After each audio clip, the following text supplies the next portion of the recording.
అందరూ నమస్కారం అండి. కూటమి ప్రభుత్వం ఎన్నికల ముందు ఇచ్చిన సూపర్ 6 హామీలో భాగంగా దీపం 2 పథకం అద్భుతంగా మన గౌరవ ముఖ్యమంత్రి గారు, అదేవిధంగా గౌరవ ఉప ముఖ్యమంత్రి గారి ఆలోచనలతోటి దీపావళి నుంచి రాష్ట్ర ప్రజలందరికీ కూడా మొదటి విడతలో భాగంగా ప్రతి ఒక్క లబ్ధిదారులకి దీపం 2 కింద గ్యాస్ ఉచితంగా అందించడానికి ఒక అద్భుతమైన ప్రయత్నం జరిగింది.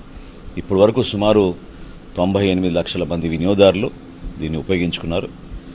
మార్చి 31వ తారీఖు వరకు ఇంకా సమయం ఉంది కాబట్టి దయచేసి మన రాష్ట్రంలో అర్హత ఉన్న లబ్ధిదారులందరూ కూడా ఉచిత గ్యాస్ పథకం దీపం 2 కింద పొందే విధంగా మీరు ఇమీడియట్గా నమోదు చేసుకోవాల్సిన అవకాశం ఉంది.